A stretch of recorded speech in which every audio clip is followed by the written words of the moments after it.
sam Ivan Dečak, koji je moj uvaženi kolega. Tomislav Šušak. Mi smo inače jedan dio našeg benda koji se odaziva na ime Vatra. 2/5 točnije, i pokušat ćemo vam nekako dočarati kakav je to ljubavni odnos između benda, izvođača i izdavača. Samo mi stani na prste. Izdavači su bili jedina kao utočište, nekakva luka, nekakva sigurnost i uopće nekakva mogućnost da kroz njih dođeš do medija, do radio postaje, do televizije.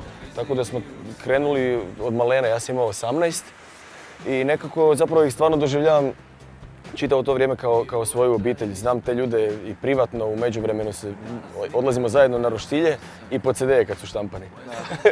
Pržimo meso i CD skupa. Gradu ponestalo bi stakla.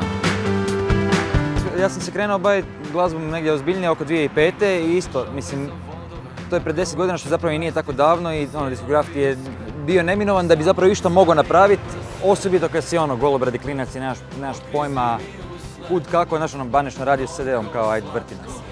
Ti si moj san tu, kojem nedostaje.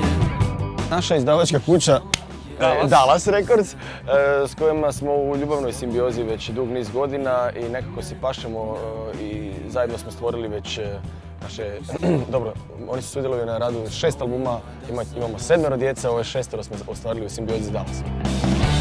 U tvoju kosu ja bih zapleo prste.